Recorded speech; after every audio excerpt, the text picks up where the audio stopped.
Hoje eu quero levar vocês para um texto que está em Deuteronômio, capítulo 29, versículo 1, que fala aqui sobre as duas alianças, e é muito mal compreendida, né? Porque quando as pessoas falam sobre, vai falar sobre aliança, elas ficam confusas sobre a questão das alianças. Então nós precisamos entender essa questão da aliança, né? Quantas alianças existiram antes do Cristo se manifestar? Então a gente precisa ir para as Sagradas Escrituras e entender. Aqui em Deuteronômio, ou Devarim, né, capítulo 29, versículo 1, fala assim, ó: estas são as palavras da aliança que o Senhor ordenou a Moisés que fizesse com os filhos de Israel, agora preste atenção, na terra de Moabe, além da aliança que fizera com eles em Horebe. Então nós encontramos aqui duas alianças. Está claro para você? Tem duas alianças aqui. A primeira aliança, eu vou tirar a aliança que Deus faz com Abraão, porque aquela aliança que Deus faz com Abraão é uma aliança que já está ratificada, conforme Gálatas capítulo 3, versículo 15 até o 19, vai falar para nós, que é a aliança da promessa. Essa aliança não pode ser anulada de forma alguma. A aliança de Abraão não pode ser anulada, porque se nós anularmos a aliança de Abraão, nós também anulamos a promessa sobre o Machia. Se não tem aliança com Abraão, não tem Machia, não tem o Cristo, porque o Cristo vem da descendência de Abraão. Abraão, Isaque, Jacó, depois gera as 12 tribos, de Judá vem descendo, Davi, Salomão, né, Roboão, enfim, vem descendo até chegar no nosso Machia, no nosso Cristo. Então, se nós anularmos a aliança de Abraão, nós anulamos também toda essa genealogia até Cristo. Então é irrevogável, é uma aliança irrevogável. Inclusive em Gálatas 3,19 tem a pergunta, se já existe uma aliança que já foi confirmada, que já está ratificada, então qual é o propósito da lei que vem, né, ou da aliança do Monte Sinai? Se já tem uma aliança que já está firmada aqui e não pode ser anulada e revogada, então qual é o propósito da aliança do Monte Sinai? Ela foi dada por causa das transgressões, para que o povo pudesse caminhar na palavra. O ser humano tinha pecado, e a Bíblia fala, todos pecaram e destituídos estão da glória de Deus. O salário do pecado é a morte. Então nós percebemos que neste exato momento a lei foi dada, a Torá foi dada para poder guiar o homem no caminho do Senhor. E Davi, ele guardava a palavra no coração para não pecar contra o Senhor. Então essa palavra que ele guardava no coração é a Torá. Então diz, guardei a tua palavra no meu coração para não pecar contra ti. Porque ainda o Espírito Santo não era manifestado de uma forma de colocar a palavra de Deus dentro do nosso coração. Essa promessa também foi dada através do profeta Jeremias, no capítulo 31, dizendo que haveria um dia, né, na verdade Ezequiel, capítulo 36, versículo 27, fala que haveria um dia que o Espírito Santo de Deus ia estar dentro do ser humano e ele ia fazer com que a lei de Deus fosse observada e guardada. É uma promessa. Então Davi, quando diz, guardei a tua palavra no meu coração para não pecar contra ti, não tinha o ministério do Espírito ainda. O ministério do Espírito Santo não estava dentro. E qual que é uma das missões do Espírito Santo? Pegar a lei de Deus que está do lado de fora e colocar dentro do homem. Aonde nós encontramos isso, apóstolo? Jeremias 31, 33, que é a promessa de fazer com que a nossa mente e o nosso coração esteja completamente com a lei de Deus, tá? Então a pergunta, se tem uma aliança aqui que não pode ser cancelada e anulada, então qual que é o propósito? Por causa das transgressões. Ela foi dada por causa do pecado. Então aqui existe um antagonismo muito grande. Qual é o antagonista de pecado? Lei. É lei. Porque a lei foi dada por causa do pecado. Para que o homem pecasse menos, para que o homem não cometesse os delitos, para que revelasse para ele o quão pecador ele era, que ele por si só não poderia resolver essa conta, para ele poder depender de alguém, e aí é a graça de Deus, o favor de Deus, mas até chegar a esse momento da quitação da dívida, a lei foi uma espécie de tutor, de professor, nos guiando, nos guardando, nos protegendo, até chegar o Mashiach que paga a conta.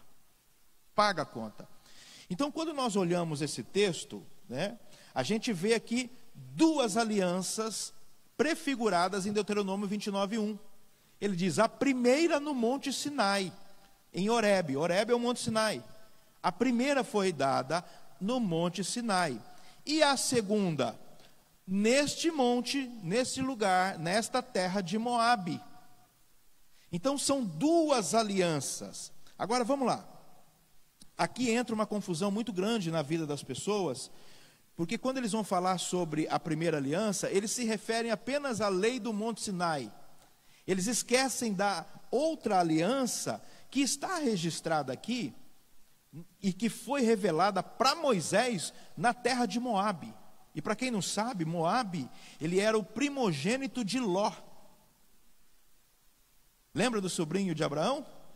Então, Ló, ele é salvo, né, de Sodoma e Gomorra, e aí a partir desse momento, ele escapa, as filhas dão vinho para ele, embriaga ele, deita com ele, e aí ele vai ter 2 filhos, com as suas filhas.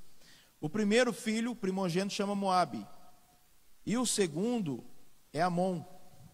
Então os amonitas e os moabitas são descendentes de Ló, sobrinho de Abraão. Agora é muito interessante que esta segunda aliança, antes deles entrarem na terra, é feita na terra de Moabe, justamente com o sobrinho de Ló, que é descende do sobrinho do Ló. Então quando a gente vê Abraão e Ló saindo da Mesopotâmia, caminhando junto e depois eles se separando, isso tipifica judeus e gentios. Vai tipificar para nós os judeus, que vêm de Abraão, e os gentios. E curiosamente, quando vai se falar de duas alianças aqui, em Deuteronômio 29:1, ele vai falar da aliança do Monte Sinai, que estava tanto hebreus como todas as nações também, que vieram junto, que saíram junto, nós já estudamos isso, e somente o povo hebreu abraçou a aliança, mas tem uma aliança na terra de Moabe, que Josué, ele vai começar a dar continuidade nesse processo.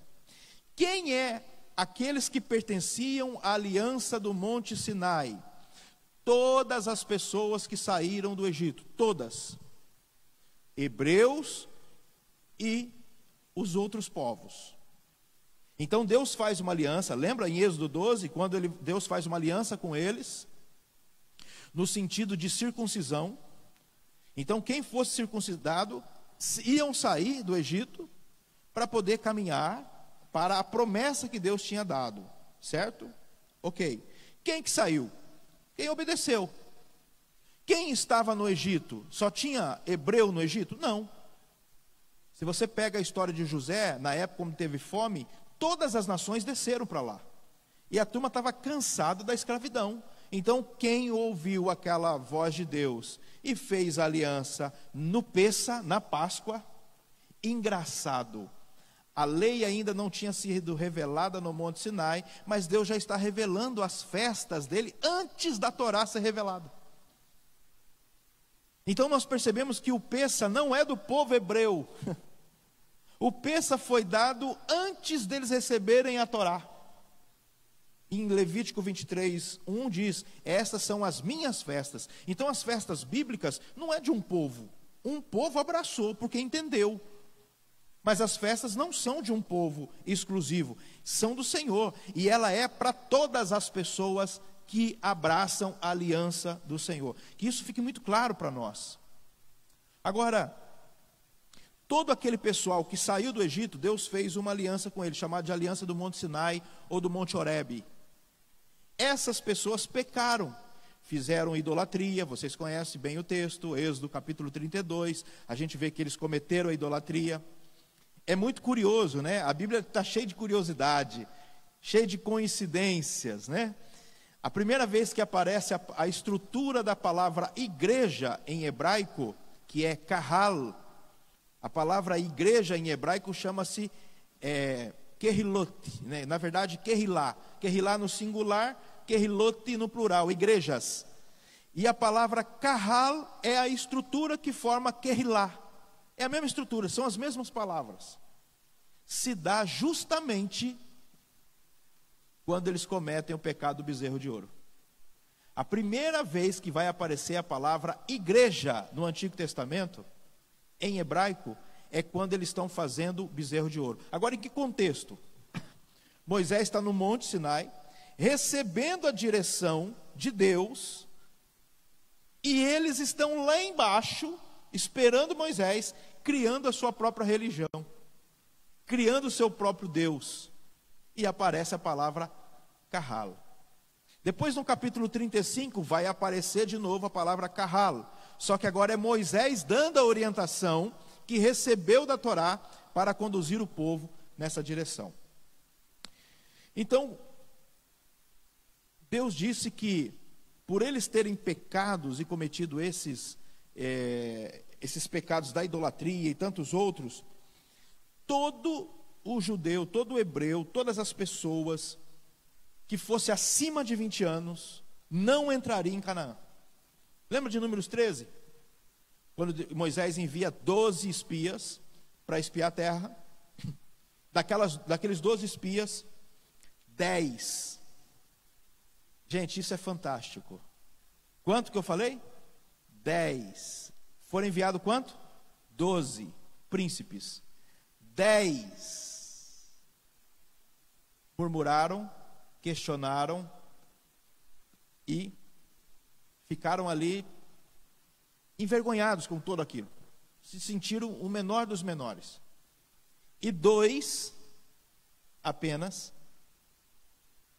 se levantaram e disseram: não, nós vamos possuir aquela terra é nossa. Olha outra coincidência. Mais à frente, no reinado de Salomão, teve divisão do reino. 10 tribos consideradas reino do norte, Josué e Calebe. De que tribo eles eram? Judá e Efraim. Josué era efraimita. O nome de Josué não era Josué, não sei se vocês sabiam disso. O nome de Josué era Oséias, filho de Num. Mas Moisés o chamou de Josué. O que significa, qual que é o significado da palavra Oséias? Salvação. E o que significa Josué? Deus é a salvação. Então você percebe que, se fosse Oséias da tribo de Efraim, e se nós olharmos para as 10 tribos perdidas, elas também são chamadas de Efraim. Olha que coisa maravilhosa, gente. Como que a gente entende a palavra de Deus de uma forma maravilhosa, tremenda mesmo, tremenda.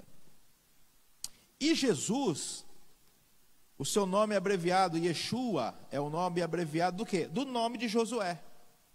Porque o nome de Josué é Yehoshua, depois do cativeiro babilônico, a palavra Josué se tornou Yeshua, salvação, que é o nome do nosso Mashiach. Quem que vai dar continuidade no processo na terra? Josué. Quem que está nos levando para a aliança? Jesus, o nosso Josué, porque é a mesma palavra. É a mesma palavra. Jesus é a salvação, Josué, Deus é a salvação. É a mesma palavra, é a mesma raiz, abreviada, mas é a mesma raiz. Uma outra coisa interessante é que Calebe era da tribo de Judá e Josué da tribo de Efraim.